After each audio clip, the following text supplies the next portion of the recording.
Chloé a dit à un moment donné que la plupart des politiques d'éducation sexuelle en direction des enfants se fait à partir du postulat selon lequel les enfants sont sexuels dès la naissance. Alors, je vais absolument insister sur ce point. Tous les programmes d'éducation, qui ne sont plus d'éducation sexuelle maintenant, mais à la sexualité, ce qui est vraiment une infamie en soi, quoi. Tous ces programmes qui sont relayés par toutes les grandes agences de l'ONU, que ce soit, car je ne sais pas si l'ECOSOC peut être considéré comme une agence de l'ONU, mais que ce soit l'Organisation mondiale de la santé, l'UNESCO, y compris l'Association des enfants, c'est l'Agence des enfants, c'est l'UNICEF. Ensuite, l'Europe, ensuite, toutes les décisions qui ont été prises en France concernant l'éducation à la sexualité, dont nous avons un ministre qui nous ressasse, qu'il faut absolument l'appliquer et que les enfants soient informés de ce que c'est que la sexualité dès leur plus jeune âge. Toutes ces décisions, toutes découlent des travaux de Alfred Kinsey. Kinsey, dont je vous ai parlé, dont Chloé nous a parlé hier et dont je vous ai parlé également, est celui qui a décrété, et ça a été repris partout, les enfants sont sexuels dès la naissance. J'ai regardé, je me suis baladée sur des sites universitaires qui font des formations à la sexualité, on retrouve ça. Hein. Je me suis beaucoup renseignée, j'ai beaucoup lu également les travaux de ma chère Judith Reisman, parce que c'est elle qui a mis ça à jour. Alors, il faut que vous sachiez que, et ça, ça ne peut pas être contredit, ça ne l'a jamais été, cette affirmation suit les fameuses expériences dont nous avons parlé hier. C'est-à-dire que les expériences de Kinsey, pseudo-scientifiques, qui ont amené à dire les enfants sont sexuels dès la naissance, sont ces séances dans lesquelles Judith l'a fait dire par un des participants. On a obtenu par des manipulations orales et manuelles sur des centaines de gosses les pseudo-orgasmes dont je vous parlais hier, qui sont les hurlements, les évanouissements, les convulsions et les tentatives de fuite des enfants manipulés. C'est-à-dire qu'il n'y a pas de pire escroquerie au monde. Il n'y a pas d'autre justification à ce déferlement de sexe le plus explicite et le plus écœurant possible, parce que, excusez-moi, mais le sexe, ça relève de l'intimité, et moi, je suis désolée, je ne suis pas une oie blanche, mais quand je vois des trucs comme ça, je détourne le regard, parce que ça relève de l'intimité, et ce qui sort de l'intimité est gênant et dérangeant. C'est d'autant plus dérangeant pour des malheureux gosses. Toutes ces atteintes, tous ces attentats à la pudeur qui mènent à la sexualisation, qui mènent à la folie, quoi. Tout ça relève de Alfred Kinsey, qui a tiré ses conclusions à la suite de ces viols qu'il a perpétrés sur des centaines et des centaines de gosses. Donc ils sont sexuels de la naissance. Pourquoi? Parce qu'on sait qu'ils jouissent. Ils jouissent quand ils s'évanouissent, quand ils hurlent, quand ils pleurent, quand ils hoquettent, quand ils halètent et quand ils tombent dans les pommes. C'est ça. Et il n'y a pas d'autre vérité que ça. Je vous garantis que quiconque a l'intention de démentir ça a vraiment intérêt à avoir des arguments. Parce que j'ai lu les travaux de Judith Reisman à cet égard, je l'ai fréquentée d'assez près, elle m'a montré véritablement. Alors je vais vous expliquer comment elle a découvert ça, je l'ai dit à différentes reprises, mais apparemment il faut ressasser. Judith, quand elle était dans sa jeune trentaine, avait une petite fille, c'était son aînée, qui avait 11 ans. Et elle a vu cette petite fille, qui s'appelait Jenny, dépérir brusquement, se mettre à dépérir, à chouiner, à vouloir manger, à se sentir mal et tout. Qu'est-ce que tu as, ma chérie, qu'est-ce que tu as? Maman, si tu veux que je te dise, faut que tu me jures que tu ne le répéteras pas. Bon, maintenant, la planète entière le sait, elle l'a répété, mais parce que c'était sa conscience. La petite était violée par le voisin du dessus. Elle avait 11 ans. Et le voisin du dessus en avait 13 ans. C'est-à-dire que les enfants violent des enfants.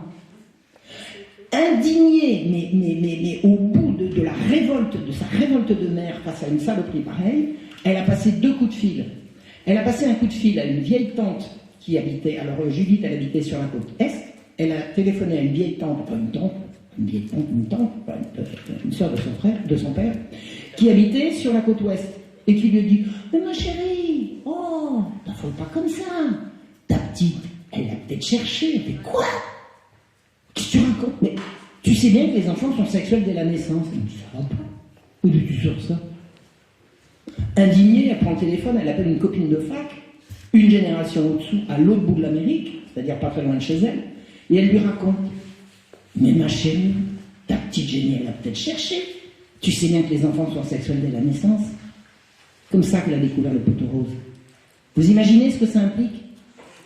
C'est-à-dire que vous n'allez plus pouvoir vous indigner qu'on viole vos enfants, parce que de toute façon, nos enfants, allez, ils vont bien chercher, ils sont sexuels dès la naissance. Toute la source de cette saloperie, c'est l'imposture Kinsey. Et Kinsey, on a fêté à l'université de Bloomington, où il a exercé, on a célébré il y a quelques années, enfin, il n'y a pas beaucoup il y a vraiment quelques temps, l'anniversaire de son décès, avec une statue, des flonflons, des fleurs, des machins, des fanfares et tout, et l'université a dit qu'elle était fière d'avoir ce grand chercheur. Attendez, le monde entier tourne autour de cette saloperie qui s'appelle Kinsey. Et Judith, quand elle a commencé ce combat, elle a eu contre elle tous les lobbies les plus puissants, même le président américain n'a pas réussi à la soutenir. Et elle est sortie droite comme un nid, elle s'est jamais laissée abattre. Elle est morte à 84 ans. Elle a mené son combat jusqu'au bout. Elle a mené ce combat de l'âge de 31 ans à 84 ans. Personne pas.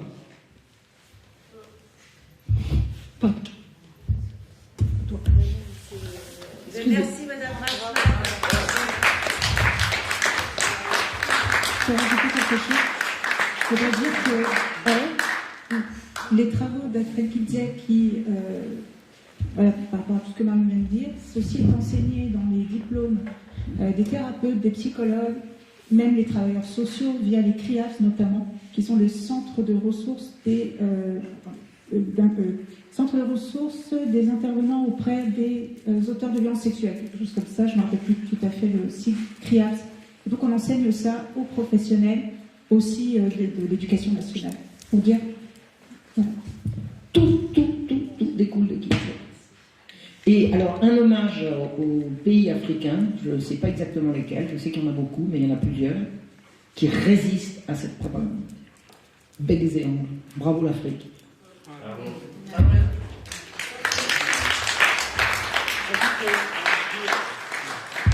J'ajoute que les pays africains ne résistent pas qu'à cette propagande pro-pédo et etc. Ils résistent aussi à toute la propagande vaccinale, entre guillemets, injection génique. Et je sais de sources sûres, parce que je connais quelqu'un qui travaille à l'OMS, oui, mais qui est comme nous, hein, qui est pour la vérité, et qui me dit ils sont entravés par les pays africains parce qu'ils sont pas assez, ils n'adhèrent pas assez à la doctrine, et que l'un des objectifs, c'est vraiment de les forcer à entrer dans ce forçage de technologie soi-disant aérienne messager. Bon, c'est même pas s'il y a de l'aérienne messager, on va pas refaire le film, mais donc c'est un obstacle en fait pour les mondialistes eugénistes pédos, l'Afrique. Et ils ont également peur du côté des États-Unis que Trump repasse. Alors pour moi c'est quand même positif. Ça veut dire que la peur, c'est bon. La peur de la sécurité, la peur peut changer. Ça peut nous aider. Voilà.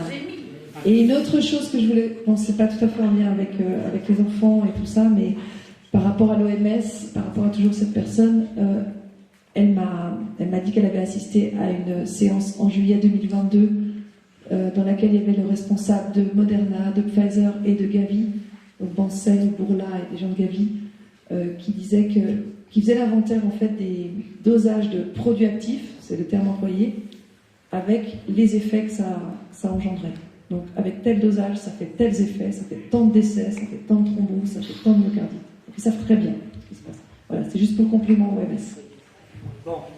Merci Chloé. Alors maintenant, ce qu'on va essayer de voir, c'est justement s'il y a des gens qui avaient envie de poser une question, j'ai le micro pour que vous puissiez répondre. Est-ce qu'il y a quelqu'un qui voudrait poser une question, soit à Vanessa, soit à Chloé, soit à Marion? Ah, il y en a une. Est-ce qu'on peut faire un collectif pour soutenir Vanessa? Alors, je suis d'accord avec Hélène, mais pas qu'un collectif pour soutenir que Vanessa. C'est un collectif pour soutenir toute la cause, absolument tout le monde. Alors bien sûr, Vanessa, elle va faire partie du réseau, d'accord?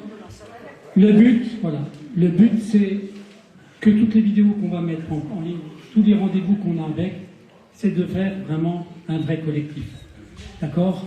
Parce que si on ne se réunit pas pour les attaquer en masse, si on décide, nous tous ensemble, d'envoyer des lettres pour les prendre à contre-pied, pour les attaquer pénalement, tous autant qu'ils sont, on n'avancera à rien du tout. Et c'est cette alliance-là, j'adore le côté féminin, d'accord? Non mais, dans ma manière de penser, j'ai toujours pensé que la femme était l'avenir de l'homme. Donc vous voyez, vous en avez la preuve. Vous en avez la preuve. Donc, Sans vous, c'est pas drôle non plus. non mais je sais bien, mais... Nous, c'est pas toute seule. Donc, On a avec vous, pas personnellement. Alors, ce qu'on fera, je vous le dis tout de suite, on fera sûrement des émissions sur TVRDP, d'accord, où on vous donnera des rendez-vous en émission pour qu'on structure le collectif qui va naître. Là, c'est simplement, il faut que l'idée, elle prenne forme. Toutes les personnes qui n'ont pas peur de parler, que ce soit Sylvie, que ce soit des gens qui se cachent, comme là-bas, qui vivent en Alsace et qui n'osent pas tout dire, d'accord? Que ce soit moi, copine Malika, avec qui j'ai déjà travaillé, ou des victimes, ou bien Tony, ou bien Pierre, ou bien Yacine, Youssef, je ne sais pas pourquoi j'ai dit Yacine, excuse-moi Youssef. Toutes ces personnes-là, au même titre que j'avais invité, il y a une représentante, heureusement, c'était les Mamans Louves, vous voyez, la petite dame au béret noir dans la Maman Louve, d'accord? Voilà, donc c'est cette alliance-là qui est importante, d'accord? Et si on ne le met pas en place, alors que maintenant, vous vous rendez compte du contenu qui aura été déjà créé en 48 heures, le nombre de personnes que ça va emmerder, est-ce que vous avez une idée du nombre de personnes que ça va emmerder? Hein? Attends, notre président de la République, il adore emmerder le monde. On n'a aucune raison de penser comme lui. C'est pas l'histoire de faire pareil en symétrie, c'est pas parce que quelqu'un fait du mal qu'il faut faire le mal aussi. Je pense qu'il y a des méthodes et des mots, parce que les mots, encore une fois, sont très importants. Et si le but c'est d'emmerder, ça marche pas. Non, le but, c'est que la vérité éclate et que ça s'arrête. C'est ça le but. Alors, je suis d'accord avec elle. Tu as le droit de te lâcher aussi. Ah, bah, bien sûr. On a envie de les emmerder, on va quand même le reconnaître. Bon. Ça sera simplement de la merde propre, c'est tout. Hein.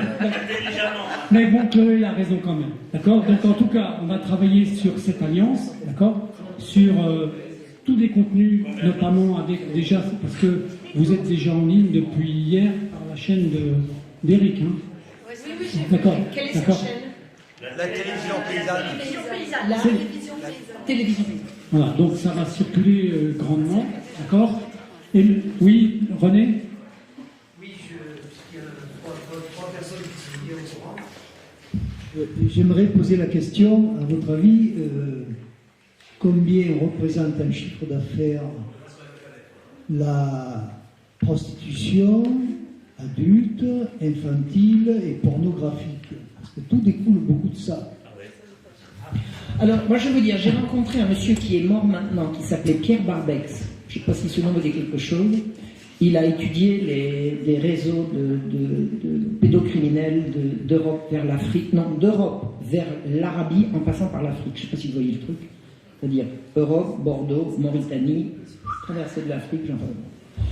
Il m'a dit, à l'heure actuelle, un réseau de pédocriminels, non pas pédocriminels, un réseau pédophile soft. Quand il dit soft, c'est-à-dire l'enfant, pendant que sa mère n'est pas rentrée du travail, va passer les heures entre la sortie de la classe et le retour de ses parents à la maison pour des activités sexuelles, c'est-à-dire qu'il ne va pas mourir, il ne va pas être torturé, vous voyez ce que je veux dire?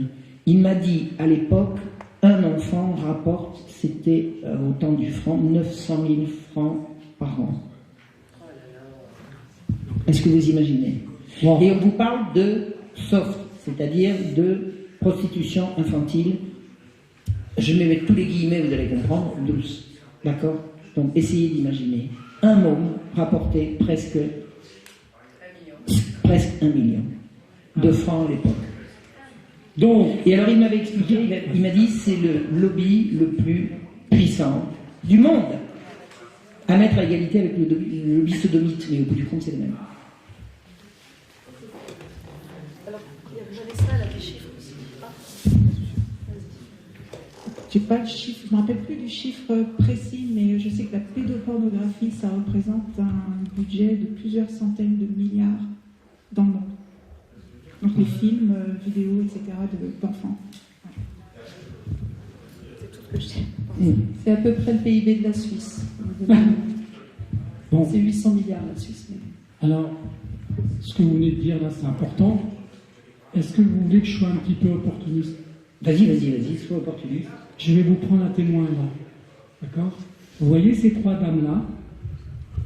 Ce sera mes invités de la première session sur TVADP sur l'émission qui s'appelle L'enfant, un business pas comme les autres. Ah ben d'accord. Est-ce que vous êtes d'accord? Oui. Vous voyez, c'est parce que vous êtes là, je ne dis pas dire non. Voilà. Donc voilà, c'était... Je trouve que ce sera un excellent démarrage et surtout, ça donnera le moral à plein d'autres mamans. L'idée, c'est de donner de la force. Ah, c'est ça. Merci, mesdames. Ne jamais désespérer, ne jamais désespérer. C'est ce qu'ils veulent. Dès que vous avez désespéré, ils ont gagné. Moi, j'ai eu des moments de passage à vide absolument insensés. Et au moment où je suis au fond du trou, je dis, c'est exactement ça qu'ils veulent. Je ne vais pas leur faire ce plaisir. Ne jamais désespérer. La guerre, elle est psychologique. Et c'est ça qu'ils essayent d'atteindre, au-delà de nos moyens financiers, de nos moyens matériels. C'est notre morale qu'ils cherchent. Et c'est notre âme. Ils cherchent notre âme. Exactement. C'est une guerre spirituelle. C'est une guerre spirituelle. Ils veulent voler notre âme.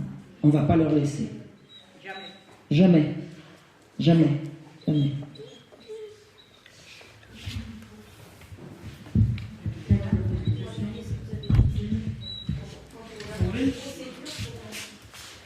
Pour appuyer ce que vous voulez dire, là, c'est vrai, quand on regarde en fait toutes les procédures pour les parents protecteurs, ils les poussent à commettre soit l'irréparable ou au suicide. Oui. Ils les provoquent au suicide. Vous savez, j'ai été tentée une fois, une seule, par l'idée du suicide. Hein. Je n'avais pas le début du commencement d'une intention de passer à l'acte, mais vraiment l'idée du suicide, à un moment donné de souffrance beaucoup trop intense que je pouvais supporter. J'ai dit, je ne peux plus, je vais en finir. Et à ce moment-là, je me suis représenté l'image de satisfaction qu'aurait pu en avoir mon persécuteur. Ça m'a passé comme un flash. Ça n'a pas duré 5 secondes. Ah, je vais pas lui faire plaisir. Ce que je voulais vous dire par rapport à ce que tu es en train de mettre en place, et merci, je suis tellement heureuse d'être venue. Tellement heureuse d'être venue. J'avais senti que c'était important, mais ça se confirme. Et merci à vous, mesdames, merci à tout le monde. Merci à vous. Ce que je voulais dire, c'est qu'à chaque fois que j'ai organisé ces derniers temps, mon premier colloque en juin, si je ne me trompe pas, c'est 2022, parce que des fois je me groupe dans les années, tout passe tellement vite. Après le deuxième colloque en 2023, puis les autres qui sont suivis, à chaque fois qu'on a pu inviter des gens qui ne font pas partie de tout ça, et qui entendent tous ces messages, ils sont... C'est 2021, t'es sûr? Enfin bref, peu importe. En tous les cas, les gens, il y en a plein qui sont capables d'entendre et de dire, mon Dieu, mais qu'est-ce qu'on nous cache? Parce qu'ils voient bien la sincérité des gens qui parlent, ils voient bien les recoupements des témoignages. Et donc l'information est cruciale, c'est bien pour ça que les médias... Je me suis présentée aux élections législatives en disant, ça va être l'occasion de parler. Qu'est-ce qui s'est passé quand j'ai rencontré le représentant de l'Éco-Républicain qui voulait m'interviewer? Donc j'en ai profité pour dire dans quoi je combats. C'est bien la seule chose que j'ai pu dire. Il y avait un colloque qui était prévu. Je dis, j'espère que vous allez pouvoir en parler. Je me doutais qu'il allait me dire non, ça ne va pas être possible. Je dis pourquoi? Eh bien, parce que on a un ordre. Il ne faut pas faire de vagues. Il ne faut pas faire de vagues. Donc, nous devons faire des vagues. Parce que des gens sont prêts à entendre. Et alors, ils sont scandalisés. Et il faut que petit à petit, justement, ce travail d'information, ça continue. Parce que quand moi j'ai démarré, on était très peu nombreux. On était très peu nombreux. Il y avait Hélène, il y avait Violette Justice. Avec nos qualités, nos défauts, on était là. Et puis petit à petit, on est de plus en plus nombreux. Et on voit qu'il y a une relève qui arrive, même des gens qu'on ne connaît pas encore, qui sont en train de travailler à ça. Et donc effectivement, il ne faut pas baisser les bras, il faut avoir confiance. C'est une épreuve, et je suis d'accord, et je le clame, c'est une guerre spirituelle, une guerre de valeurs, et c'est immensément important. Voilà. Oui, ça surprise, tu sais, Julie. Okay. Alors, tu veux parler? T'es sûr? Oui. C'était au sujet de... Alors, je suis Mélène, donc une maman protectrice. C'est sur les post-traumas que subissent les enfants et la prise en charge. Aujourd'hui, on sait que les professionnels ne sont pas du tout au fait, c'est-à-dire tous ceux de la chaîne de la protection, sur les post-traumatiques et la détection des enfants qui subissent. Et sur la prise en charge, c'est-à-dire que ça va du psychologue au juge. Et on est démunis. Par exemple, tout à l'heure, ce matin, il y a quelqu'un qui parlait du fait que l'enfant, quand il revenait de chez le parent sain, du parent protecteur, faisait des crises. Voilà.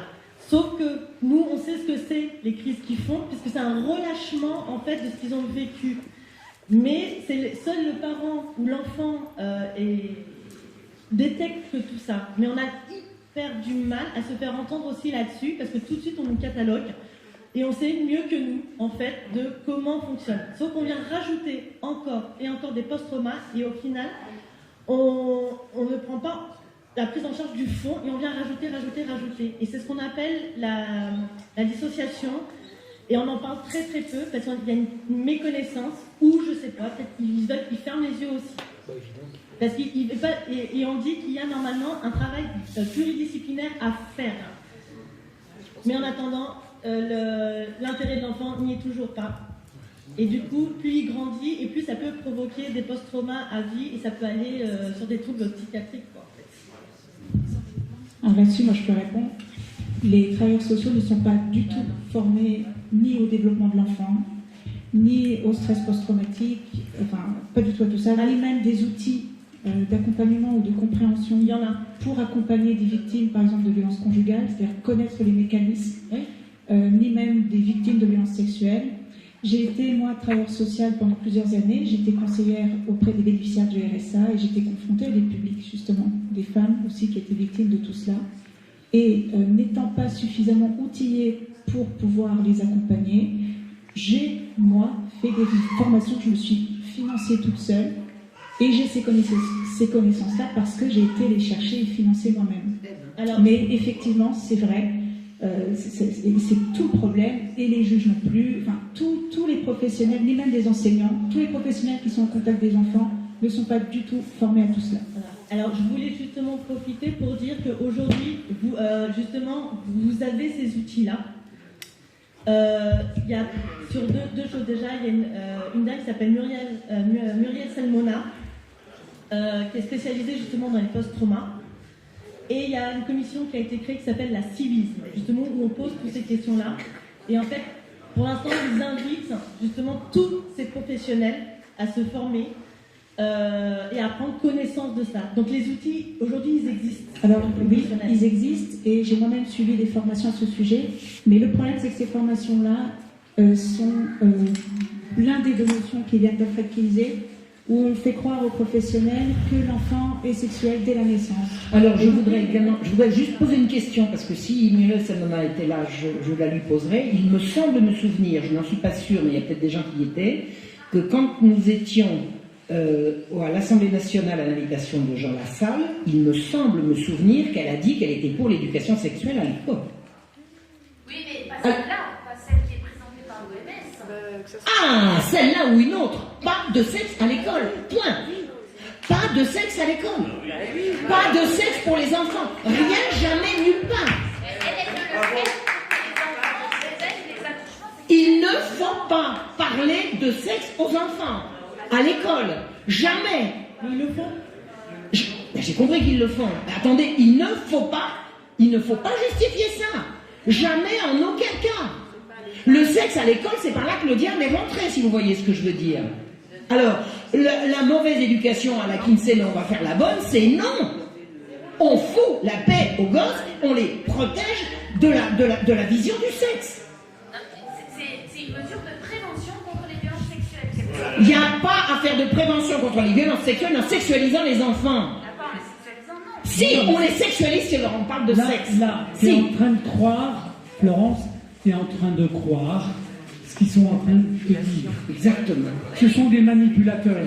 Donc quand Marion dit pas de sexe, c'est absolument pas ça. C'est zéro. Le sexe, il appartient l'enseignement aux parents. Exact. Et à personne d'autre.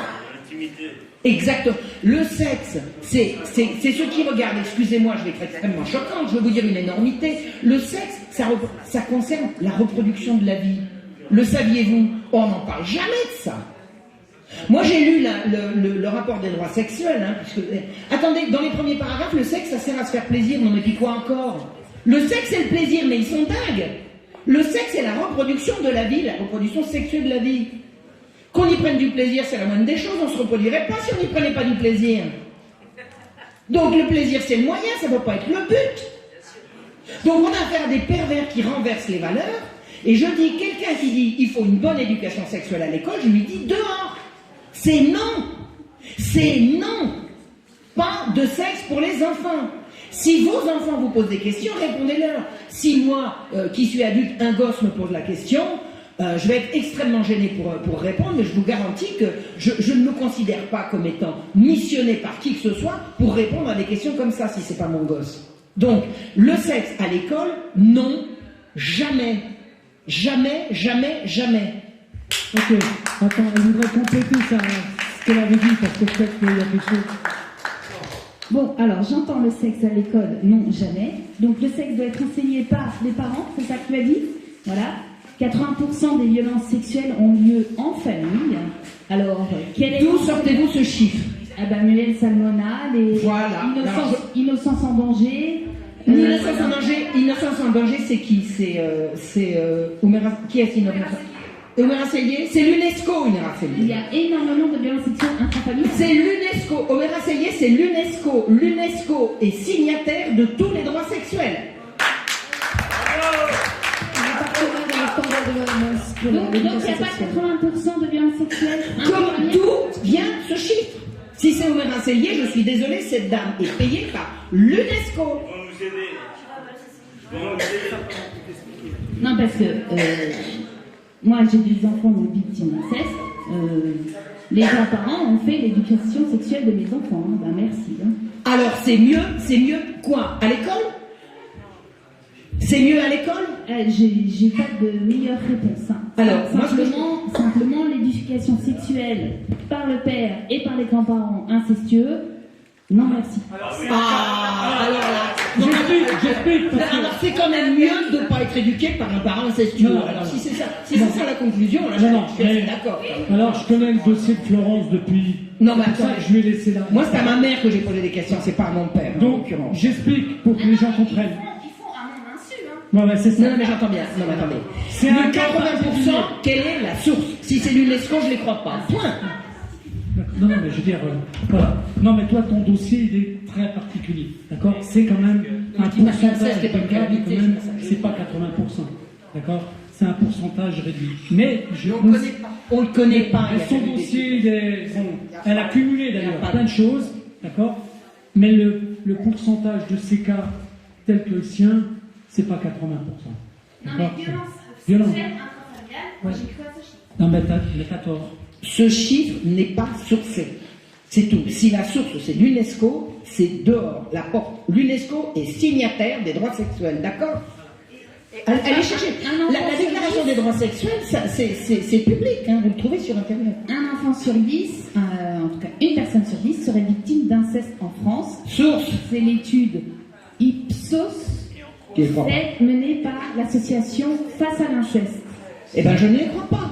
Je ne les crois pas. On ne peut même pas en France savoir combien il y a d'enfants qui disparaissent par an. Ces statistiques sont des trucs politiques, ce sont des trucs de propagande. On ne connaît pas. Maintenant, je ne dis pas qu'il n'y a pas un grave problème d'inceste en France, mais qu'on commence déjà par pardon. Benoît, en quoi, finalement, je me pose la question. L'éducation sexuelle à l'école, en quoi ce serait une prévention contre les agressions sexuelles dans les familles? Exactement. Bonne question.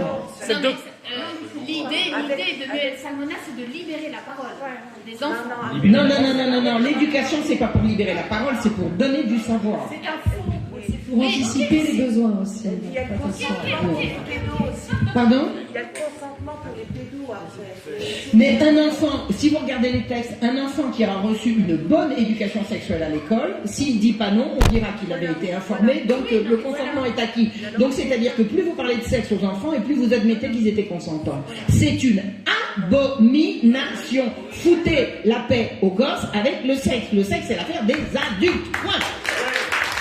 Et de l'intimité, sortez le sexe de la sphère publique, bon sang. Avant on disait faire l'amour, maintenant on dit jouir. Attendez.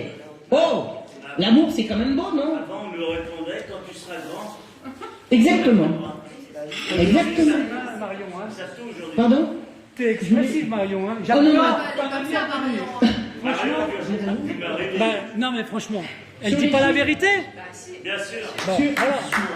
Sur les chiffres, je voudrais juste dire que le problème, c'est que par exemple, on parle donc de chiffres d'inceste qui sont sortis, mais on inclut le beau-père dans l'intrafamilial. Or, le beau-père, c'est une pièce rapportée. Donc Exactement. déjà, les chiffres, zéro. Et puis, quand nous, on dénonce les viols des enfants, foyer, famille d'accueil, ou chez le père, au 119, et bien le 119 refuse de prendre en compte nos chiffres. Donc, tous les chiffres, pour l'instant, sont faux. C'est du pipeau. Les chiffres sont du pipeau. Alors, c'est lui le même sujet. Alors, moi, je vais témoigner de ce qui s'est passé dans ma famille, de ce qui s'est passé par rapport au livre que j'ai écrit sur les abus sexuels. Ma sœur, je sais qu'elle a subi des attouchements au moins à 2 étages dans l'escalier. C'est pas la famille, mais voilà. Je me souviens qu'un jour, mes parents sont sortis, ils avaient couché, ils ont juste demandé à la femme du concierge de venir nous border, voir si tout allait bien. C'est le mari qui est venu et qui a essayé des attouchements. Moi, j'ai dit non, point barre. Il y a des enfants qui ne savent pas se défendre de ça. Je sais qu'il y a des associations qui apprennent aux enfants à dire « mon corps, c'est mon corps » et pour expliquer qu'ils ont le droit de dire non.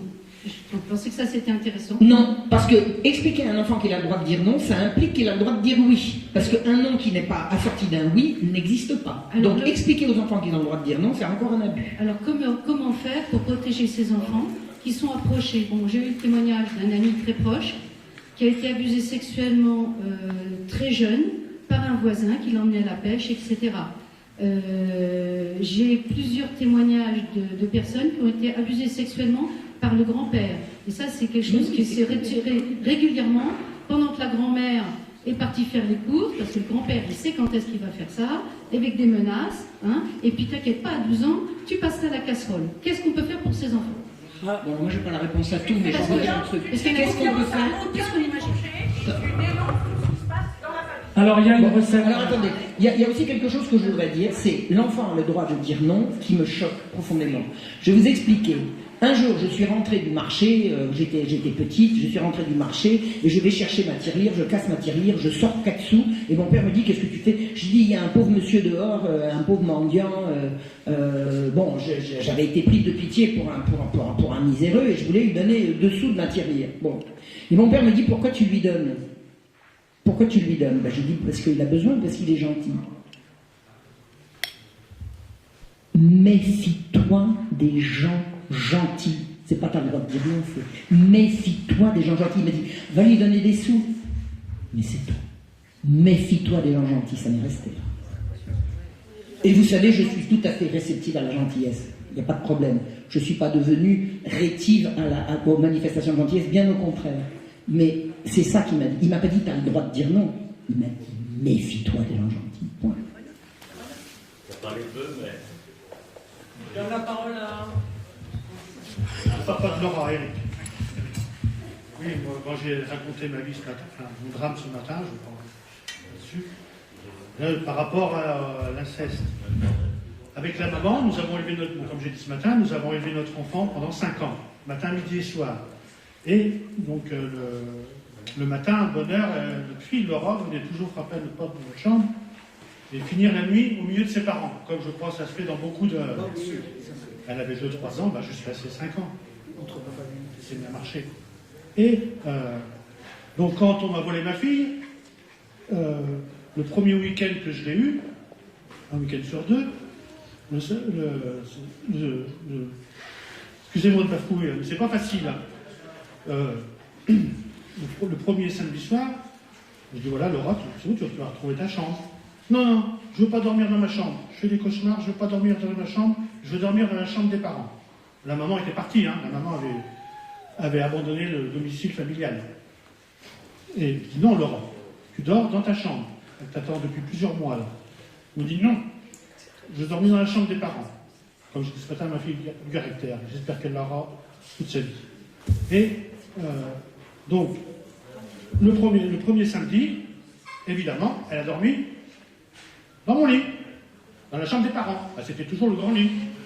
Et je dis, bon, j'accepte, Laurent, mais tu vas revenir dans 15 jours, c'est non. Oui, papa. Alors, bon, j'ai rien dormi de la nuit. Ma fille, elle a dormi, mais elle faisait des cauchemars, elle bougeait dans tous les sens. Bref. Alors, ce qui s'est passé, ben, je devine. Rapport de l'éducatrice, comme on disait, la mère perdrix. Elle a dit, alors, t'as fait quoi avec ton papa ce week-end? Eh ben, elle a dit, j'ai dormi dans la chambre des parents. Alors, au tribunal, devant le juge des enfants, le petit merdeux, là, avachi sur sa chaise,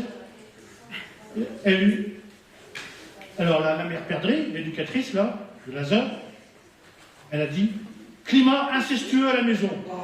Voilà. Mais ça, c'était un prévoir. Et ça, je peux raconter, hein. Merci de m'avoir écouté. Bon, ça c'est l'exemple typique en fait. Vous avez vu? Ce qui se faisait avec le papa et la maman, c'était pas incestueux. Qui sait dans sa famille qui n'a jamais eu son enfant venir dans le lit de ses parents? Ben moi je l'ai fait, hein, papa et maman, on est vachement bien. Bien sûr, c'est donc quelque chose qui est donc naturel, d'accord? Sauf que là, il s'est retrouvé tout seul, d'accord? Et comme il était tout seul, ça devient un flagrant délit de... Voilà, exactement. Donc, vous voyez comment la manipulation, elle peut être faite par les constats. C'est terrible, en fait, parce qu'ils ne pouvaient même rien faire. Je voudrais dire que les grands-pères dont je parlais, ils n'étaient pas gentils. Ah non, mais ça existe aussi. Ils menaçaient. Qui c'est qui a levé la main? Il y a les deux. On sait que ça existe. C'est pas une raison pour sexualiser les femmes. Il y en a beaucoup. Enfin, excusez-moi. Donc, je reviens sur ce que Mme Sigo a dit, donc sur le fait du méfie-toi des gens gentils, ça c'est très bien. Il faut aussi que je dise quelque chose, c'est que les parents, ils puissent savoir dire aux parents, s'il y a quelque chose qui est arrivé, tu m'en parles. Avec tes mots, je comprendrai. Il faut savoir ouvrir le dialogue avec l'enfant pour permettre de régler le problème en amont. D'accord? Dès le début. C'est tout. Voilà, c'est une bonne manière de voir la chose. Je pense aussi qu'avant, pour les pères normaux, hein, qui n'avaient pas l'esprit tordu, eh bien, ils évitaient les situations qui pouvaient être dites délicates. Donc moi, mon père, j'ai jamais dormi dans son lit, et si j'allais dans le lit de ma mère, enfin dans leur lit, ben, c'était en dimanche matin pour prendre le déjeuner au lit. Voilà. Mais mon père, je constate, à Hambourg, il n'a jamais été dans une situation qui aurait pu être prétendue, interprétée, machin. Il a toujours eu de la distance. Hein. Ça ne l'a pas empêché de me prendre sur les épaules. Mais à partir du moment où je crois me souvenir qu'il a, je sais pas, 4-5 ans, eh ben, il a arrêté de me prendre sur les genoux, etc. Voilà, il a eu. Il faut que les hommes, pour montrer qui ils sont, ils reprennent de la distance tout en montrant de l'affection, hein, mais éviter toutes les situations qui pourraient être qualifiées de dangereuses. Voilà, c'est une manière de voir. Vous avez quelque chose à dire, les dames? Alors, un dernier point, et après je vais arrêter de poser. Bon. Alors, donc, pour revenir pour un enfant, voilà, donc moi j'ai jamais dormi dans le lit de mes parents, je suis pas mort. Donc, c'est assez tôt, on dort chacun dans sa chambre. Dans son lit, en tout cas. Oui, enfin dans son lit. Après, ça dépend, à partir d'un certain âge, il faut que le lit soit dans la chambre. Mais les frères et sœurs peuvent coucher dans le même lit. Bah si c'est courant, je veux dire, chacun son Oui, lit. je veux bien, mais moi je prends un exemple sur moi qui suis un enfant unique à la base. Donc après, pour ce qui leur reste, voilà, je ne connais pas absolument toutes les situations familiales, sinon on en a pour 10 pompes. Bon, mais c'est pas grave. Je termine. C'est juste qu'il faut, comment dire, savoir donner entre guillemets certaines barrières, sans savoir l'expliquer par 1000 mots aux enfants. Voilà, c'est un peu stupide et pervers.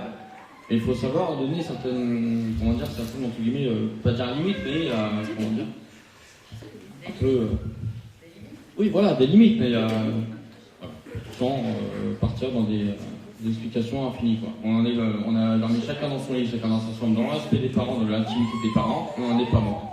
Et aujourd'hui en France, le souci, c'est qu'il y a certaines familles, bon, pas pour certaines qui ont des choix au cours du soir, mais pour une certaine mode, je peux le repérer vite fait, mais après je dis peut-être des bêtises, peut-être que ça a changé entre temps, etc. Mais de ce que j'ai pu entre guillemets en apercevoir, c'est que certains enfants dorment dans le lit de parents ou dans la même chambre conjugale jusqu'à 5, 6 ans. Voilà. Donc il faudrait déjà revoir certaines étapes. Je sais que pour certains parents, à la limite, ça pourrait être entre guillemets assez difficile, sûrement qu'ils ont une éducation comme ça, ou ça me regarde pas. Mais de ça, ce que, comment dire, entre guillemets, impartial dans le fait de la vie, dans la vie, on va dire intime, si le terme est mal choisi, la nuit ou dans le quotidien, il faut savoir mettre les choses au diapason. Voilà. Bon. Alors, oui, je te donne la parole tout de suite. T'as quel âge? Bientôt 26. Alors, il a bientôt 26 ans. Moi, j'ai sur 67 ans. J'ai eu la chance de dormir dans le lit de mes parents. Ils m'ont jamais fait mal. Mais quand je dis jamais, ça ne leur aurait jamais venu à l'idée de faire du mal à leur enfant. Et j'adorais aller les voir. Le matin, de bonne heure. Qui c'est ici qui a déjà dormi dans le lit de ses parents? Levez la main. Une seule fois. Ben oui, hein. Est-ce que vous avez des mauvais souvenirs? Non. Voilà, ça c'était pour te montrer que à une époque, il existait une chose importante, c'était l'amour des parents vis-à-vis de leurs enfants. Mais pas tous les soirs. J'ai pas dit tous les soirs. Est-ce que j'ai dit tous les soirs? Est-ce qu'il est arrivé de... Moi, j'ai pas dormi tous les... Moi, je dormais bien sûr. Bien sûr. Il m'est arrivé plusieurs fois. Voilà, bien sûr. Donc, j'ai pas dit que je dormais tous les soirs. Donc, mais la maman de Vanessa, elle a un truc à dire. Hein? Attention. Non, mais j'ai pas de solution, en fait. Je pense simplement qu'il est important de réintroduire la notion de maîtrise de soi. C'est pas parce qu'on a des envies que l'on a tous les droits. C'est exactement ça. Et de réintroduire aussi une autre notion qui est très importante, c'est la morale. Vous voyez, on en a parlé hier, on leur dit encore aujourd'hui. Parce que, par exemple, tes parents, quand tu dormais avec eux, à leur côté, ça ne leur est pas arrivé à la tête. Pourquoi? Parce qu'ils avaient ces notions-là. Voilà. Et Vanessa, elle peut le dire, ça n'a pas toujours été... J'ai pas toujours été facile, Elle a pris des claques. Elle a pris des claques. Est-ce qu'elle a pris des poussées? Est-ce qu'il y avait un martinet à la maison? Non. Ah, moi j'ai connu le martinet, hein. Non, elle a... Parce qu'il y avait le... Voilà, il y a des choses, non? Il y a des limites. Il y a des limites. C'est exactement ça. Alors c'est très très important ce que vous venez de dire. Je vais vous dire pourquoi. Parce que quand vous regardez le modus operandi de tous ces propagateurs de l'éducation sexuelle à l'école, ils expliquent aux enfants qu'ils ont le droit de satisfaire leurs désirs, c'est-à-dire l'inverse de ce que t'attaque une éducation. Une éducation, c'est connais-toi, sache ce que tu veux, et maîtrise-toi. Ça veut pas dire renonce à toi-même, c'est juste l'inverse. Maîtrise-toi, c'est-à-dire tu ne l'auras pas tout de suite, tu l'auras plus tard. C'est ça, la maîtrise de soi. Et la morale, il y a ce qui est bien, il y a ce qui est mal. Regardez les droits sexuels. Les droits sexuels impliquent qu'on abolit la morale. La liberté sexuelle se fait en dehors de toute morale, en dehors de toute tradition, en dehors de toute religion. C'est en toutes lettres. Lisez le... Alors, excusez-moi, je vais faire de la retape pour mon bouquin, mais j'ai écrit un petit bouquin là-dessus qui s'appelle Les droits sexuels, ou la destruction programmée de l'enfance et de la famille. Je vous donne toutes les références. Donc ce qu'ils veulent, c'est abolir la morale, abolir la religion, discréditer la tradition, et remplacer ça par « je le fais parce que j'avais envie et j'ai bien le droit ». Les droits de l'enfant, c'est ça. Vous savez qu'il n'y a pas pire calamité que les droits de l'enfant. Les droits de l'enfant, c'est le droit de l'enfant, pour l'enfant, d'être... Par exemple, le droit de l'enfant implique que l'enfant a droit à un minimum de confort. Eh bien, ça veut dire que le droit de l'enfant implique qu'on le retire aux enfants, aux parents pauvres. C'est ce que je vous ai expliqué hier. Le droit de l'enfant implique que mon père m'a envoyé une gifle parce que j'étais habillée comme une pute. Mon droit, c'est de dire, voilà, je veux changer de père. Non, vous vous rendez compte? Non mais attends, bon, moi j'ai pris des barres, il y en a quelques-unes que je regrette, mais il y en a d'autres que je ne les ai pas voulées, hein, c'est clair et net. C'est clair et net. Puis moi, je suis quand même habité d'une notion morale absolument indéniable. Je veux dire, il y a le bien et il y a le mal, et puis je ne confonds pas les deux. Bon, bah c'est une éducation qui m'a donné ça. Il est évident qu'avec les conflits que j'ai eus avec mes parents, ça serait aujourd'hui, mais j'aurais terminé en foyer, moi j'aurais terminé putain. C'est absolument certain. Donc, la famille, même si elle a été relativement dysfonctionnelle chez moi, elle va quand même sauver de l'essentiel. Et je pense que les mondialistes s'attaquent à la famille parce que justement, Absolument. Une famille détruite ne fait pas société. Exactement, c'est exactement ça. Donc, rétablir la morale et rétablir la maîtrise de soi. La maîtrise de soi, c'est le contraire des droits sexuels. Les droits sexuels, c'est j'ai envie de... Vous savez, je raconte au début de mon bouquin l'histoire, ou je ne sais plus si c'était la préface au livre de Judith, je ne me souviens pas. Vous avez eu un drame qui s'est fait dans une piscine. Vous savez, il y a eu à Cologne, le 31 décembre, je ne sais plus quelle année c'était, 2012, 2013, je ne me souviens pas. Il y a eu des agressions contre les femmes allemandes par des migrants, ça a été une catastrophe. Et quelques temps après, mais juste quelques temps après, on a appris que dans une piscine à Vienne, en Autriche, vous avez un migrant irakien, il était en train de s'amuser dans le plongeoir, il sautait, il nageait et tout, brusquement, il est sorti de l'eau, il est allé dans les vestiaires, il a attrapé un homme de 6 ans, il l'a sodomisé, il est retourné faire le con sur le plongeoir. Le gosse a hurlé, mais vous connaissez le bruit qu'il y a dans les piscines, vous pouvez toujours hurler dans une piscine, tout le monde gueule. Le personnel de la piscine voit un gosse en sang, ils appellent immédiatement la police débarque, le gars continue de faire le mariole, il l'attrape, il lui met la main au collet, il dit donc go. Bah oui quoi, j'avais besoin. J'avais besoin. Mais attendez, les flics, on a le droit de faire ça en Irak. Ah bah non, chez nous c'est la peine de mort. Alors vous n'avez pas le droit chez nous, vous avez le droit ici. Entre les deux, entre l'Irak et ici, il s'est passé quoi? On lui a expliqué ses droits sexuels au mec. Ça c'est ma conclusion. Simple hypothèse. Mais comment voulez-vous que quelqu'un qui vient d'un pays où la morale sexuelle est tellement pudique que les pays arabes, parce que je connais un petit peu, c'est extrêmement pudique. Extrêmement pudique. Il arrive chez nous et qu'il viole un homme et puis qu'il retourne faire le mariage. Au lieu de se sauver, mais parce qu'on lui a expliqué qu'ici il y avait les droits sexuels. Et les droits sexuels, c'est quoi? C'est que t'as envie, t'as le droit. Non. La morale, c'est pas ça. Ça, c'est le diable. Ça, c'est le diable. Oui? En fait, c'est plus complexe que ça. Il y a différentes civilisations dans la civilisation arabe. Et la couleur, c'est une couleur publique. Le péché, c'est ce qui est public. Et par exemple, j'aime beaucoup mes amis tunisiens quand on parle des viols d'enfants et tout ça. Parce que c'est quelque chose de honteux dont on ne doit pas parler. Une piscine, c'est un endroit public. Oui. Et en réalité, dans la réalité des faits, comme vous connaissez dans ce pays, il se passe beaucoup plus de choses, mais on ne doit pas en parler. Et il y a des traditions sexuelles qui font que mes amis me disent en réalité, vous n'avez pas il y a beaucoup plus de choses chez nous que chez vous. Mais c'est honteux d'en parler. Justement, ces enfants dans ces pays-là ne sont pas protégés parce qu'on n'en parle pas. Comme ça a été chez nous. Le silence de fait, c'est bien de ne pas parler de sexe à l'école, mais quand même d'expliquer aux enfants que ça existe. Parce que j'ai un beau-frère médecin, il a eu plusieurs patients de notre famille qui sont suicidés parce qu'elles avaient été violées comme gamines. À l'époque, les parents disaient tais-toi, c'est honteux. Hein, et ça se poursuit toute la vie. Ah, c'est aux parents d'écouter là. Oui, mais on n'écoutait pas les enfants et les prédateurs profitaient de ce silence pour toute leur vie violer des gosses. Et c'est ce qui se passe encore dans tous ces pays. Donc je suis d'accord sur le fait qu'on ne priorise pas les enfants pour le sexe à l'école, mais que les enfants sachent, enfin il faudrait que les prédateurs sachent que les enfants peuvent parler et qu'un jour ou l'autre on les punira et qu'il n'y ait plus d'impunité du silence. Voilà. Alors, quand on donne la parole aux enfants, là je suis complètement d'accord. Alors moi je suis entièrement d'accord. Je voudrais dire que les enfants ont droit au sexe dans les établissements relevant de la protection de l'enfance.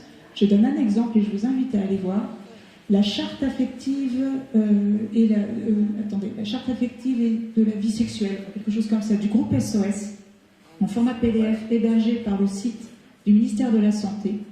Alors il faut savoir que le groupe SOS a des établissements pour les personnes âgées, personnes en situation de handicap et les enfants, mais c'est la même charte affective et de la sexualité pour tous les établissements, enfants compris. Vous pourrez aller lire par vous-même que l'enfant n'a pas le droit d'avoir de relations sexuelles avec un professionnel de l'établissement, mais le professionnel, si l'enfant lui demande, a le droit de lui trouver des partenaires. Et il peut même, si l'enfant lui demande, aller lui trouver des objets sexuels, d'accord, et lui procurer. Et il doit aussi, le professionnel, lui apprendre comment on s'en sert et comment les laver après utilisation. Vous le lirez par vous-même, c'est écrit noir sur blanc sur cette charte que vous trouvez en PDF. Et c'est hébergé par le site du ministère de la Santé. C'est aussi disponible sur le site du groupe SOS. Et je vous assure en plus qu'il y a des extraits, il y a des images très explicites. On pourrait penser que c'est une notice limite pour montrer aux enfants ce qu'ils peuvent faire. On voit des bonhommes en train de se faire cunilingus, fellation. Alors tu vas pouvoir descendre, on va vous montrer les images. Et ça, voilà, on montre aux enfants ce qu'ils peuvent faire. J'ai le droit à ma sexualité, je suis la seule personne à pouvoir décider de ma vie sexuelle. Regardez les images. Et ça, cette charte-là, elle peut tout à fait être disponible aux usagers qui sont dans ces dispositifs. Voilà ce que je voulais ajouter. Alors, je vais rebondir parce que ce que tu viens de montrer pour certaines catégories d'enfants placés est exactement dans une charte de l'éducation nationale dans toutes les écoles de France, de la primaire au collège. Excuse-moi, je parlais. Et c'est exactement les mêmes choses. Mais c'est le programme de Kinsey. C'est le programme de Kinsey. Ça a été remis à tous les directeurs d'écoles primaires, collèges et lycées avec des instructions. Et là, on parle en plus du transgenre. C'est le programme de Kinsey. Et le genre, les études de genre sont également au programme de l'Institut Kinsey. Tout ça, c'est du Kinsey. Et alors, pour ceux qui ne le savent pas, Kinsey était financé par l'Institut Rockefeller et il était... Ah oui, c'est vrai, tu l'as dit, excusez-moi. Et promu et protégé par la CIA. Voilà. Et tous les directeurs d'établissement, depuis septembre 2022, ont l'obligation de faire intégrer la sexualité dans le projet d'établissement et de le faire remonter à l'académie. C'est-à-dire que maintenant, il y a un contrôle. Jusqu'à présent, la loi existait, elle n'était pas appliquée. Et là, le ministère de l'Éducation nationale a fait publier une circulaire au mois de septembre 2022. C'était obligatoire pour les établissements de donner le projet d'établissement et le sexe à l'école devait être inclus dedans. Et un père de famille allemand qui a refusé, sa fille est rentrée d'école après un cours d'éducation sexuelle en larmes.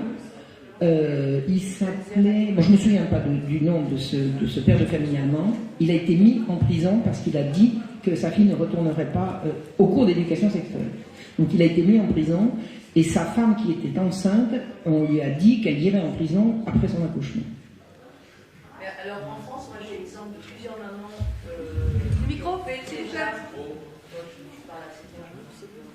qui ont fait plusieurs vidéos sur le net qui sont passées parce que les enfants ont eu ce cours d'éducation sexuelle sans que les mamans soient au courant. Mais bien sûr. Mais les parents sont les ennemis à abattre.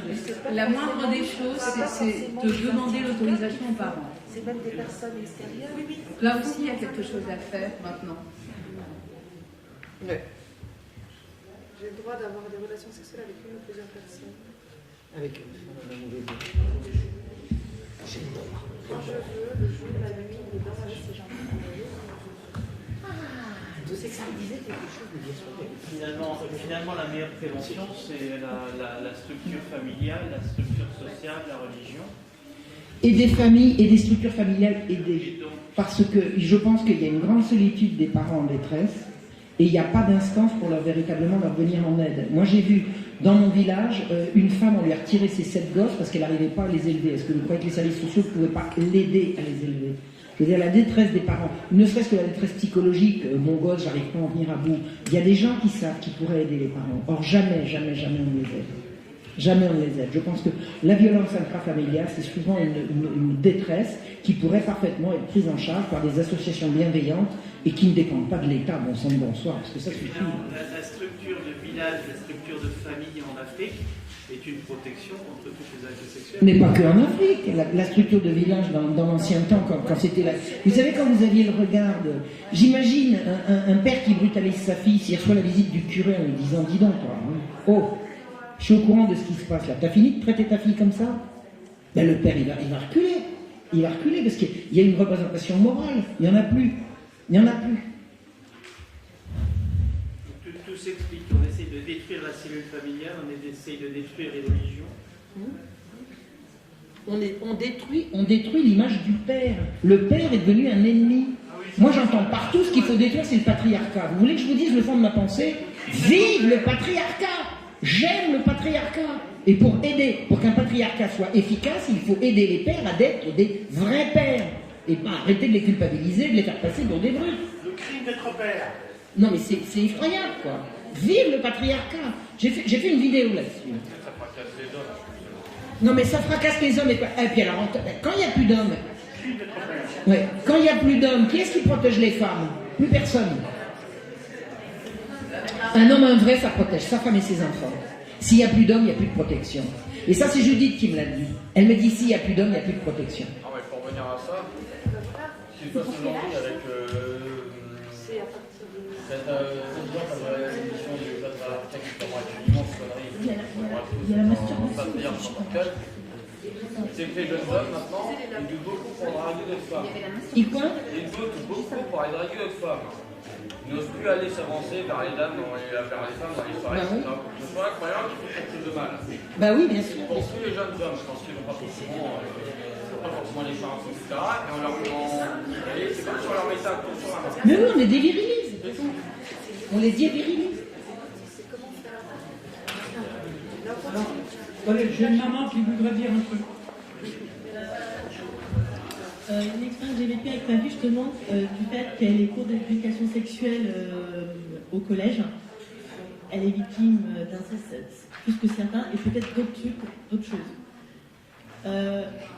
Elle est rentrée à la maison, donc on était en plus avec des éducateurs et tout ça, et elle m'a dit, mais tu sais maman, il y a eu des intervenants qui sont venus, et on nous a demandé ce que c'était le consentement. Et je lui dis, est-ce que tu sais? Elle fait, bah oui, oui, elle me dit, bah c'est un truc sur la pénétration, elle est partie dans ça. Et je lui dis, elle m'a dit comme si c'était quelque chose, elle dit, mais toute contente, elle dit, bah, j'étais la seule à répondre dans toute la classe. Et je lui dis, et elle me dit, mais maman, mais je lui dis, mais cette personne, mais elles t'ont parlé, elles font, bah oui, elles m'ont parlé. Et avec les éduques et tout, je me dis, oh là là, mais qu'est-ce qui a été raconté, qu'est-ce qu'ils ont compris, je me dis, et on n'est pas au courant. Et la problématique, je me dis, mais c'est violent, parce qu'on sait qu'il y a plusieurs gamins qui subissent des violences intrafamiliales et des choses terribles, et ils font ces cours. Et là, effectivement, moi, j'ai été paniquée ce jour-là, parce qu'elle est rentrée, c'était incompréhensible son discours, donc il fallait que je dépiote un petit peu, et dans ce que j'ai pu comprendre, à mon avis, ma fille, il y a eu des viols. Sachant que c'est pas reconnu, mais plus parce qu'elle était dans un discours en me disant, mais c'est une copine, et puis en fait, je lui parlais, je voulais savoir le contexte de la journée, de la conversation qu'il peut y avoir avec les adultes, précisément, et elle s'est énervée, je lui ai dit, non, mais c'est pas ça, elle me fait, oui, mais puisque c'est comme ça, la prochaine fois, je te parlerai plus, je te ferai plus confiance. Ah bah voilà. Et bah voilà, c'est QFD. Voilà. C'est un exemple, en fait. Tu veux? Je voulais juste... je parle de mon cas personnel, quoi. Je voulais juste dire que donc, moi, avec la maman, il y avait beaucoup de disputes. Il y a eu beaucoup de disputes. Et il n'y a jamais eu d'agression physique de ma part. Des violences. J'ai jamais violenté physiquement la maman de ma fille. Par contre, elle a été dire dans notre village de 800 habitants, que je l'avais tapé. Alors que c'est faux. J'ai jamais tapé la maman de ma fille. J'ai jamais tapé personne. Tout pousse les femmes. Et je voulais dire que... les hommes sont des ennemis. Je voulais vous dire que, voilà, c'est... Il y a beaucoup de pères en souffrance qui subissent aussi des violences physiques de la part de... Mais qui ne le disent pas. Hein. Moi, je le dis, là, mais je ne veux pas chanter sur les toits. Hein. Quand je suis sur Facebook, tout ça, je ne le dis pas. Hein. Je ne vais pas... Moi, je connais des hommes battus par leurs femmes. J'en connais au moins 2. J'ai pas été battu, mais j'ai quand même été abattu, parce que je me suis défendu. Une fois, je l'ai poussé, et voilà, elle a dit que je lui avais fait une sciatique. Moi, elle m'a tapé une ou deux fois dans les parties, quoi. Voilà. Mais ça, bon, témoignage. Voilà, donc c'était presque un papa battu en fait. Non, je peux voir. Non, je ne vais pas dire ça, non. Non, j'ai dit presque. Je peux voir le livre. Non, je ne suis pas un papa battu. Oui, c'est ça. On parlait de l'aide qu'il faudrait apporter aux familles. Et dernièrement, ma fille donc, a ouvert une école alternative. Elle a été invitée à une réunion par, je crois que c'était le maire de Vernon, enfin d'un village. Je veux pas dire... Ah non, c'est une directrice d'école, je ne vous dis pas de bêtises, une directrice d'école qui a fait plusieurs signalements croyant bien faire. Et elle s'est aperçue que les parents, ils voyaient plus de leurs enfants, ou pratiquement plus. Elle a été très choquée parce que sur 1 ou 2 ou 3 années, elle s'est dit, mais c'est pas possible. Et elle a fait cette réunion pour dire aux autres parents, il faut qu'on aide les familles en difficulté pour pas qu'il arrive ce qui est en train d'arriver. Et j'ai trouvé ça extraordinaire comme initiative. Et je pense que c'est important de le dire parce que j'espère qu'il y en aura de plus en plus. C'est-à-dire une sorte de fraternité, on s'intéresse à ce qui se passe à notre voisin et on ne se contente plus de s'en remettre à des institutions ou à un État qui finalement se révèle malfaisant. Et c'est cette fraternité qu'il faut retrouver, qui malheureusement, dans liberté, égalité, fraternité, a été mis à la fin et qu'il aurait fallu mettre au début. Oui, alors moi, je non plus, non, enfin bon, oui. Alors moi, je voudrais simplement faire une toute petite synthèse, mais quelque chose de très bref, d'accord ? À chaque fois que vous essayez de faire du bien, quel que soit le bien que vous essayez de faire, dans la création, dans la manière de dire, il y aura toujours les mêmes qui prendront le bien que vous avez fait pour le transformer en mal. Vous ne pourrez jamais l'empêcher. D'accord ? Alors des fois, j'ai des messages tout bêtes. Je regrette qu'on n'ait pas un nouveau docteur Guillotin. Vous voyez ce que je veux dire ? D'accord ? Et qu'on coupe la tête, qu'on coupe la langue aux menteurs. Ouais, ça existe encore ? Je crois que c'est une sénatrice, il y avait 3 sénateurs le 3 juin 2021 qui a fait le rapport qui ressemble à un rapport sur le crédit social chinois au Sénat, une proposition avec toutes les mesures de surveillance à tous les étages, il s'appelle Guillotin. Je pense que ça doit être un Parce qu'il avait fait une bonne invention, hein, quand même, d'accord ? Il ne faut pas l'oublier. On devrait la remettre en place. Enfin, c'est une idée. Oui, je voudrais ajouter également que notre société est hyper sexualisée et que ça nous appartient aussi à tous d'essayer aussi d'éviter ça, ne serait-ce que par des boycotts, ne serait-ce que par... et de dénoncer aussi l'hypersexualisation des enfants. Pourquoi on achète un string à une gamine de 3 ans c'est parce qu'il y a des acheteurs. Bien sûr.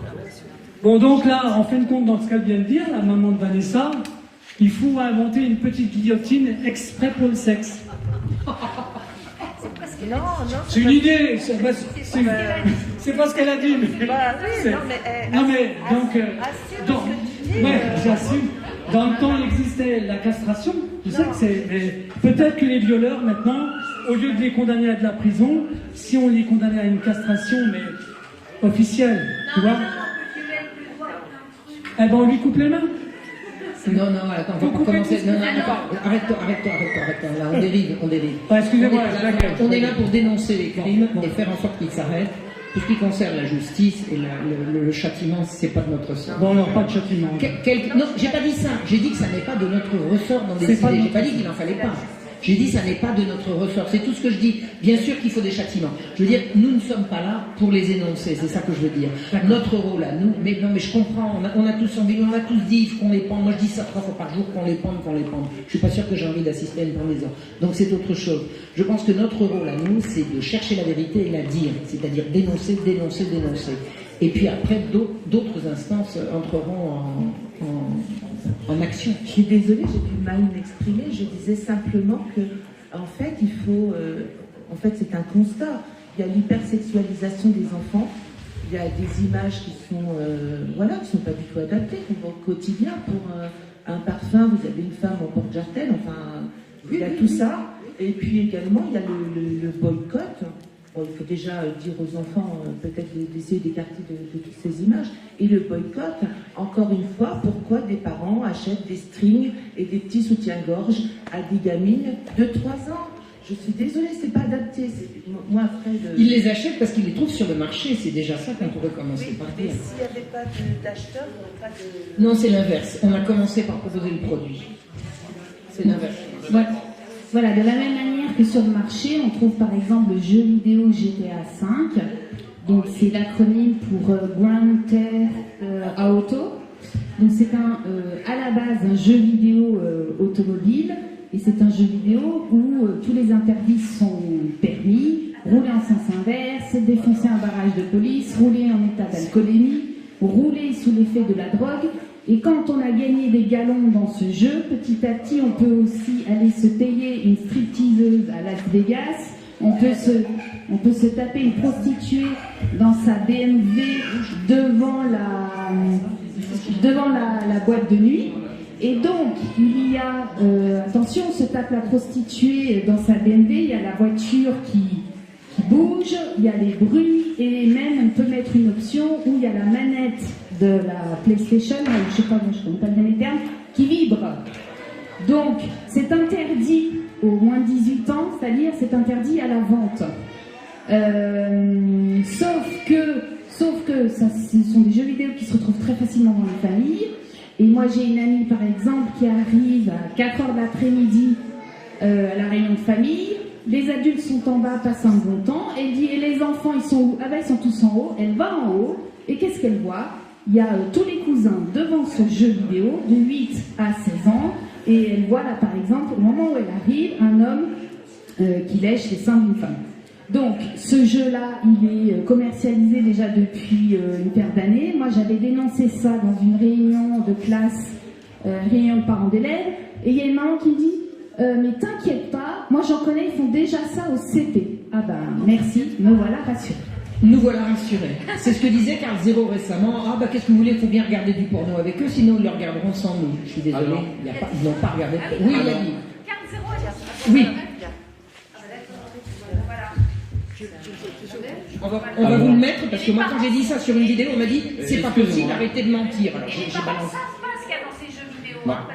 Excusez-moi, j'aimerais bien revenir sur le sujet déjà d'une part. Alors déjà, il y a la corrélation, ne serait-ce qu'entre la vie réelle et le jeu vidéo déjà d'une part. Ça se déroule donc à travers un écran ou à travers un support. Déjà d'une part. Deuxièmement, ce genre de jeu vidéo, je suis d'accord, ne devra pas se retrouver aux mains des enfants. J'ai pas fini. Dans ce cas-là, il faut que les parents puissent être eux-mêmes sensibilisés aux jeux vidéo pour pas le mettre entre les mains de jeunes enfants qui ne devraient pas voir ces images. Et j'appuie bien sur le sujet parce que oui, c'est un fléau, mais les parents ne sont pas forcément au courant et du coup, entre guillemets, que trop tard. Donc il faudrait que les parents soient... Voilà. Mais on ne peut pas, entre guillemets, incriminer une société ou une entreprise qui crée des jeux vidéo ou quoi que ce soit, parce que eux, on va dire entre guillemets, bon, je suis entre guillemets un peu courant, mais je ne vais pas aller jusque-là non plus, ça se passe à leur insu. Parce que leur public cible, c'est marqué sur la jaquette, c'est 18 ans. Déjà. Mais même, je suis désolé, même pour des adultes, on n'a pas à faire la promotion de toutes les... Ce n'est pas de la promotion. Bon, monsieur, un jeu si c'est pas pour promouvoir. Non, ça promouve pas. Non, bah, si tu gagnes des points à chaque fois que tu es un flic, je suis désolé, c'est non. Excusez-moi, madame. Dans ce cas, moi je joue depuis 2015, j'ai le jeu. Dans ce cas-là, je serai un tueur de flic, je serai un violeur. Non, mais pour remettre les choses au clair, il n'y a pas de promotion. Ce qui se passe, quand on joue à un jeu vidéo, et là je vais revenir un peu. C'est une aparté qu'on ne devrait pas faire justement quand on parle de placement d'enfants ou qu'on parle de sexualité ou quoi que ce soit, mais bon, si on veut aller sur cet argument, on va y aller là quand même. Il y a l'aspect psychologique quand on joue à un jeu vidéo. Ce que l'on perçoit de manière psychologique. Il y a plusieurs, quand on sait dans la psyché humaine, il y en a plusieurs. Il y en a qui sont, on va dire, assez équilibrés ou quoi que ce soit, donc le jeu vidéo en tant que tel ne va rien leur faire. Ils savent que c'est un effet de contexte, une fiction, donc ils vont pas aller plus loin, etc. Ça leur permet de se donner un bon moment, etc. S'ils trouvent un certain message dans le jeu vidéo, d'accord. Mais d'autres personnes, et là oui, là il va falloir aussi appuyer dessus, qui eux ont une certaine psychologie, qui eux vont entre guillemets être entre guillemets incités à commettre ces délits. Mais en aucun cas, un support vidéoludique ne promeut pas ce genre de comportement. Il les inclut, etc., comme élément de gameplay, d'accord, mais cela reste de la 3D, cela reste des polygones, d'accord. Et voilà, j'entends tout à fait le fait de pouvoir votre argument avec vos inquiétudes ou quoi que ce soit, mais il faut revenir sur le sujet de la psychologie aussi en tant que telle. Sinon, il y a plusieurs millions de personnes qui jouent à ce jeu. Si ça promouvait vraiment ce jeu-là... S'il y a plusieurs millions de personnes qui jouent à ce jeu, ça ne veut pas dire que c'est bien. Il y a aussi plusieurs milliards de gens qui ont été infectés Covid, je rappelle. J'interviens pas sur le fait. Je n'interviens pas. J'ai pas envie de vous empêcher de regarder des jeux vidéo. Ça n'a rien à voir, Madame Sigaud. Je vous explique juste. Mais ça, c'est pas par rapport au fait que ce soit bien ou quoi que ce soit, mais c'est plutôt à l'échelle et à l'appui. Si on se disait que vraiment ça promouvait ce genre de comportement, ces vidéos ou quoi que ce soit, sachant qu'il y a des millions de personnes à travers le monde qui jouent à ce jeu vidéo, le monde sera à feu et à sang. Mais il est à feu et à sang. Il est à feu et à sang parce que il y a eu des mœurs, entre guillemets, il y a eu des mœurs malsaines qui sont venues depuis des années, des siècles. Ce n'est pas un jeu vidéo sorti il y a une dizaine d'années, même une série sortie il y a 25 ans, qui va prendre le pas sur des siècles de malfaisance. Donc là, je suis désolé, j'entends parfaitement, mais voilà. Alors, c'est simplement un joueur, d'accord? Et si tu as un joueur, tu joues et tu défends le jeu. Il y a conflit d'intérêt, en fait, c'est pour ça. Non, c'est une sorte de conflit d'intérêt. Donc là... La compassion. D'accord, attendez. T'as le droit de défendre ton jeu. Comment tu t'appelles Comment tu t'appelles Nicolas, tu sais, il n'y a pas beaucoup de jeunes ici. Et moi j'étais très content de t'entendre et d'avoir ton avis. D'accord? Parce qu'en plus, on a besoin de savoir comment vous pensez et comment vous voyez les choses. Donc ça, c'était très important. D'accord? Maintenant, je vais te sortir... Je vais te sortir un exemple d'une information qui était passée aux informations télévisées, aux 20h. Ils avaient montré des jeunes qui balançaient des pierres sur les ponts d'autoroute, sur les voitures. Non, mais c'était pas de la propagande. Mais ce n'était pas de la propagande. C'était de l'information. C'était de l'information. D'accord? C'était pas de la propagande, comme tu l'as dit. Et je pense que tu penses que c'est pas de la propagande.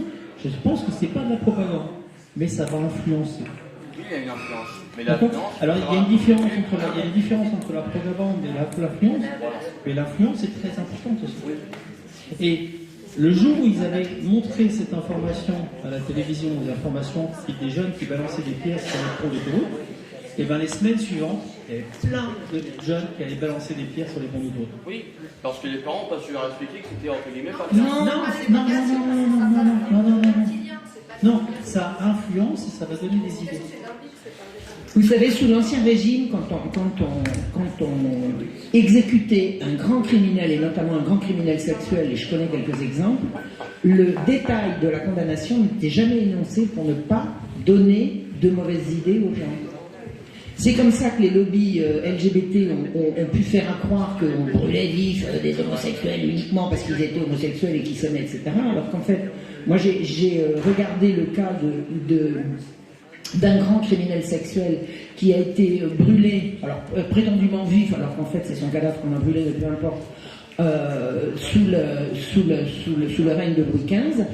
Il a été officiellement brûlé pour crime contre la nature, c'est-à-dire que tout le monde pouvait comprendre que c'était l'homosexualité. En fait, c'était un pédocriminel, et il était hors de question de le faire savoir dans le jugement pour protéger l'innocence des gens qui n'étaient pas au fait de ces choses-là. C'est-à-dire que plus on montre des atrocités, plus on montre des erreurs, et plus on les banalise, et plus on les permet. Et ça, c'est mon amie Judith qui m'a expliqué ça en long, en large et en travers. Elle me dit, plus il y a de porno, plus il y a de crimes sexuels. C'est exponentiel, le porno, et les crimes sexuels suivent la même courbe. Plus on montre, plus on incite. On veut une... Même si c'est pas le but. Parce que l'éducation sexuelle des gosses aujourd'hui, c'est d'aller regarder Pornhub mais la question, sérieusement, vous pouvez faire avec des gosses de 12 ans pour accès à tout. Et bien, avec des gosses de 12 ans, vous commencez, parce qu'ils en sont toujours au niveau. Beaucoup la petite sœur et tout. ça va peut-être leur dire, bon, tu as vu là, la sodomie sur Pornhub, allez, on regarde la sodomie tous ensemble. Ils la regardent de toute façon. Ça, normalement, on regarde la sodomie tous ensemble. Tu vois ce que je veux dire? C'est comme ça, c'est quand même. Je veux dire, vous pensez qu'à l'école, il faut arriver c'est pas à 12 ans, il faut en parler à 5 ans, à 6 ans. À 5 ans, la sodomie à 5 ans, ok? C'est lundi là. C'est possible, en 2 clics, et ouvre les yeux. Non. Car zéro, il est avec Roméo. Car zéro, à ma connaissance, je ne le connais pas. Je ne sais pas. Il est avec Omeraceli. Omeraceli, c'est l'UNESCO. L'UNESCO, c'est les droits sexuels, c'est tout. Moi, j'ai reçu plein d'infos par Carl Zéro. Oui, bien sûr. Ah, mais je dis pas le contraire. L'affaire de Zandvoort, je l'ai appris par Carl Zéro. Oui, moi je l'avais apprise par ailleurs. Mais peu importe. Non, mais attendez, c'est très bien. C'est ce qu'il fait. Heureusement qu'il est là. Je ne sais pas. Heureusement qu'il est là, déjà, pour cette information. Peut-être que... Oui, mais s'il passe cette information pour faire passer qu'il faut faire l'éducation sexuelle à l'école, parce que si c'est pas l'école, ce sera le petit papillon, etc. Donc il l'a bien dit ça. Et maintenant, Pornhub, on va le regarder ensemble, et pas à 12 ans, à 5. Ça, je suis pas d'accord. Je viens de découvrir, je suis d'accord. Oui, mais il y a des gens qui tombent de l'armoire. Il y a des gens qui tombent de l'armoire. Alors je dis pas qu'il en croque. J'ai jamais prétendu ça. J'ai jamais prétendu une chose pareille et qu'on me fasse pas dire ce que je n'ai pas dit. Je dis pas qu'il touche au gosse, ce gars-là. Mais il a un rôle extrêmement ambigu. On ne pourra pas m'enlever, il faut lui reconnaître qu'il a fait un énorme boulot et qu'il fait un énorme boulot et que lui, il fait le gosse avec ses... Peut-être, mais... Et en attendant, il passe des trucs comme ça. Donc, maintenant, soyons vigilants. Et je vous dis, se référer à l'UNESCO, c'est une aberration. C'est une aberration. Je voulais aussi vous montrer cette affiche qu'on voit un peu partout à Genève depuis des années, en fait, sur les bus, partout. Touche pas à mon zizi, c'est tout à fait. Dis-le avec ton accent. Touche pas à mon zizi. Et je me dis, mais pourquoi on voit cette affiche tout le temps, depuis des années? Je sais que le cerveau n'enregistre pas les négations. Le fait de parler. Lui, c'est pas le papa, hein, c'est quelqu'un qui est étranger à la famille. Pour moi, cette affiche, peut-être que je suis tordue, hein, mais j'ai l'impression qu'elle incite à le faire. Plutôt qu'elle l'empêche. Et il est placardé partout. Voilà, c'était juste une petite remarque. Parce que déjà, le pot, c'est pas pas, c'est pot. Non, touche pot. C'est pot juste. C'est pot juste. Mais je veux dire, le cerveau n'enregistre pas la négation. Moi, je dis touche à mon zizi. Un enfant, vous lui dites ne touche pas à ça. Et ne touche pas, tu vas le faire. Pourquoi il nous balance ça tout le temps? Et même un ado. C'est ça que ça m'inspire. Ah, bah je viens d'apprendre quelque chose. J'ai encore appris quelque chose aujourd'hui. Je vais me juger mon Il y a d'autres choses que vous voulez qu'on montre? On va s'arrêter?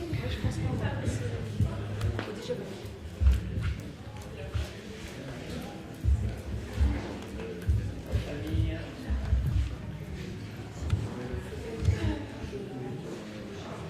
C'est le silence? Ouais, peut-être. Il y a un truc, apparemment. J'avais appris, j'en suis pas sûr, je sais pas ça. Apparemment, le terme de pédophilie n'existe pas dans la langue arabe. Je sais pas si tu avais entendu parler de ça. Alors, j'ai appris un peu l'arabe, je connais pas. Moi, j'avais des amis qui... Apparemment, le terme de pédophilie n'existe pas dans la langue arabe. Je sais pas. Moi, je sais que les amis arabes que j'ai étaient indignés de ces histoires-là. C'est tout ce que j'en sais, mais c'est à titre individuel. Tu veux dire quelque chose? Bah déjà, Marion, il y a, pour la langue française, rien que le mot pédophilie, déjà, il est pris à contresens. Oui, enfin, oui ou non, parce que... oui, je comprends, on te dit celui qui aime les enfants, encore que l'amour dont il est question, c'est l'attirance. En fait. Ouais. Donc, c'est pas avec la sémantique qu'on va régler le problème. Hein. Moi, je me souviens quand l'affaire Dutroux avait commencé, il y avait des émissions sur France Inter. Pourquoi dites-vous que Marc Dutroux est un pédophile? Un pédophile, il aime les enfants, donc on peut dire qu'il est pédocide parce qu'il tue les enfants. Donc voilà, le pédophile c'est bien, le pédocide c'est pas bien. Non. Bon, un pédophile, lisez la littérature de Gabriel Matzneff, qui est quand même le grand pédophile en chef. Lui, c'est pédophile, philopède, et il le revendique, et encore, et encore, et encore. Voilà. Donc, il suffit, je crois, pour s'entendre, qu'on mette sur le même mot, le même signifiant, le pédophile, c'est celui qui cherche à avoir des relations sexuelles avec les enfants. Voilà. Même si le terme peut... Voilà. Qu'est-ce que devient un Sergio Hamel? Ah, je ne sais pas. Je ne sais pas. Je crois qu'il est cuit quand même sur le plan de sa carrière et de sa vie. Je ne sais pas. Ça a bien servi quand même. Quoi donc? C'est classé sans suite. C'est classé sans... Ah, c'est intéressant. Classé sans suite. C'était important le livre. En fait, ça veut dire agression d'enfant. Ah ben voilà. Vas-y. Quand je fais sur Google pédophile, on trouve donc Mutarish Atfal, avec l'accent. Mutarish, exact. On sait lire l'arabe, et quand tu traduis dans l'autre sens, ça veut dire agresseur d'enfants. Donc il n'y a pas le terme, d'après en tout cas Google, je ne sais pas ce que ça vaut, qui correspond exactement à pédo ou quelque chose. Ça suffit. D'ailleurs, vous avez des pédophiles qui sont, enfin bon, je ne peux pas rentrer dans le détail, mais je veux dire, agresser un enfant, faire souffrir un enfant suffit à leur jouissance. Même s'il n'y a pas de rapport sexuel. Donc, agresseur d'enfant, c'est une bonne traduction. Il y a eu pas mal d'histoires d'agression d'enfants par des imams et chez les juifs, c'est comment? Des rabbins. Des rabbins. Ouais, voilà. Chez les rabbins, je sais que c'est courant. Je n'irais pas dire que c'est courant, disons que la chose a éclaté à différentes reprises. Voilà. Sur certains lieux, je sais qu'il y a une Israélienne qui avait fait un reportage qui a vraiment fait scandale, où elle est allée raconter ce qui se passait dans une école, tout ce qui est plus traditionnel de la tradition rabbinique, épouvantable. Alors moi je dirais que dans toutes les religions, y compris l'islam, je sais parce qu'on m'a raconté des histoires à la mosquée de Paris pour celle, et ça concernait une de mes sœurs qui allait prendre des cours d'arabe à la mosquée de Paris, et l'imam, une très belle femme, enfin une très belle petite fille à l'époque, il la mettait sur ses genoux pour essayer de la caresser. Oui, mais ça, c'est pas propre à un homme religieux, de quelque religion que ce soit, c'est propre à l'agresseur sexuel qui s'est mis dans un certain métier pour pouvoir avoir accès à des gosses. Je suis d'accord, mais et les profs de gym, je voudrais savoir la proportion de pédophiles chez les profs de gym par rapport à la proportion de pédophiles chez les imams, les rabbins et les curés. Ce que je voulais relever, Marion, c'est simplement, quelles que soient les religions, souvent on a confiance en son rabbin, en son imam, en son prêtre, rappelez-vous Solona, le catholique, c'est édifiant. Il y a quand même aussi, dans les ordres religieux, des pédophiles, des agresseurs d'enfants. Il y a des agresseurs d'enfants partout où il y a des enfants. Et dans les familles et ailleurs, dans la société. Il y a des agresseurs d'enfants partout où il y a des enfants. Ça ne veut pas dire que tous les gens qui sont avec les enfants sont agresseurs d'enfants. Bon. Est-ce que je peux faire un tout petit intermède de rien du tout? 2 minutes, voire à peine. Parce qu'ils ont prévu de manger là ce soir, en fait. Ils ont acheté du poulet, ils ont acheté de... Alors, il y aura certainement une cagnotte. Qui sait qui serait à même de faire comme on a fait hier soir, une belle table sympa? C'était sympa hier soir.